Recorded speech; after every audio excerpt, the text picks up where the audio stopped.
Ed Farmer, who had quite a night last night, probably one of the worst fights I've ever seen in my life.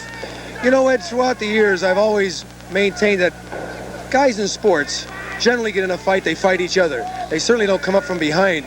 You must have really standing there, and all of a sudden somebody's behind you. What was happening? I couldn't really tell. Well, yeah, I was watching Todd Cruz with the ball. I didn't, you know, my first reaction was, what's he doing with the ball? Did Cowens fall down?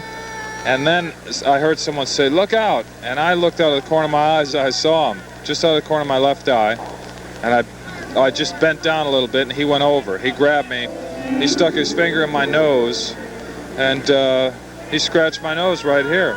I mean, he's a bugger snatcher. That's what I guess, you know, it really surprised you. It was something. Oh, sure. I imagine you have expected him to do something sooner or later, whether covering first base on a bunt or something along these lines, because when you hit him in Texas, and I got to believe this too in my heart, that it's awfully hard for a pitcher to deliberately hit somebody on the head or face, because it's the easiest place to get out of the way. The only spot that you can hit somebody is in the back or in the rib cage.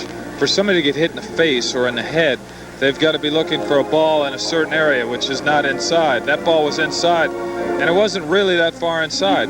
He got hit. On top of the plate, He's up on top of the plate like most of the Kansas City hitters, and he goes into the ball.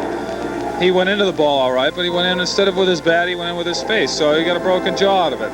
Last night, a nail in his own coffin. Well, you know, let me ask you this now.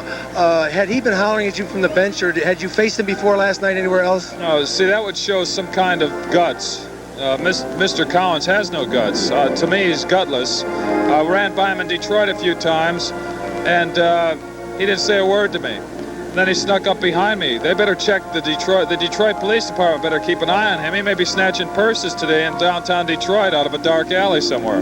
We'll be right back with Ed Farmer right after this message. Ed, I don't understand the suspension of 7 days. Usually, the president of the league has to look at pictures. He has to get the report for the umpires. I don't know whether he was protecting this young man to get him out of town before he got himself in a whale of trouble.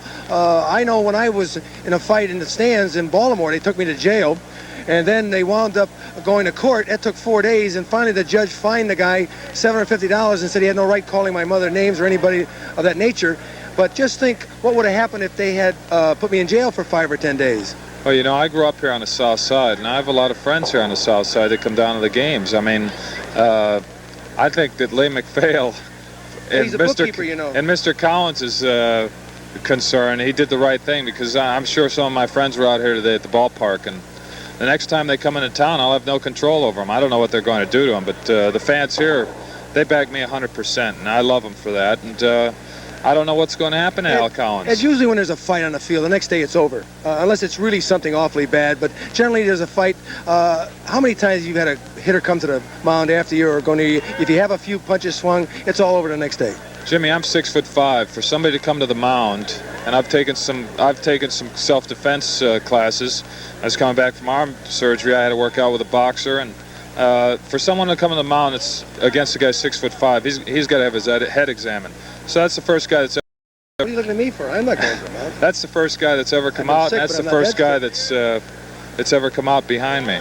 Well, let's say this: you don't feel anything for the worst. You feel good. There isn't anything bothering you except that little scratch in your nose. He scratched my nose. If I knew he was going to do that, I'd have walked up and said, "I have an itch here on my face. Can you itch it for me?" Well, I'm going to give you a razor, Ed, to shave yourself. It's one of the better razors around the country. But now, right now, you feel pretty good, though. You're not really bitter about anything right at the moment. But if you see the guy again, then there could be trouble. Well, I can't say that. You know, I've got to come out and do my job. Naturally, I'm going to tell him something when I see him the next time in Detroit. He could have ruined a good year for you, couldn't he? Yeah, he could have ruined a good year. I thought I gave him a good year. I gave him a little rest there from May 8th till June 10th. He was out 2 months. He finished. He's off AstroTurf now, and he's hit 50. You know, one thing about baseball and the players on your ball club, it just seems like when something like this happens, it looked to me like there was 4 or 5 guys out there right away. Were they trying to climb on top of this guy, or were they trying to get him off? What were they doing? Well, see, what happened was he came over my shoulders, and as I was going down, I spun over, and I was laying on top of him. These guys my teammates came out, and they just pummeled him. 2 or 3 guys just nailed him. He was over sitting on the bench. He was waiting. You know, that's about his style. He was over there sitting on the bench, just taking it easy. You know, he's protecting his average. It's 2.5. You've got to do those things. Well, you and Durant had a good night. Of course, you didn't get as tired as he did, but by the looks of things, you may win. Are you going to sue this guy or what? Well, we're going to California, my family and I, tomorrow night, and I just ended a lawsuit against an individual that hit me in an automobile, and I didn't think that I'd be talking to my attorney quite this you got him on retainer? quickly. Yeah, he'll be on retainer starting Monday. Oh, well, look. You've had a super year so far. Things are going pretty well. I guess all you're going to worry about right now is us starting to win some ball games and you get the pitch. I want us to start playing a little better baseball than what we did. We got a better club than we're playing. Yes, sir. I want us to come out tomorrow and give the fans what they expect, a sweep of a doubleheader tomorrow. 28,000 here today. These fans are great, aren't they? They're the greatest. Good.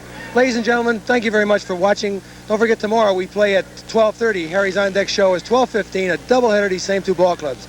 So if you get a chance, come on out and watch them. I'm Jimmy Pearsall saying thanks for watching.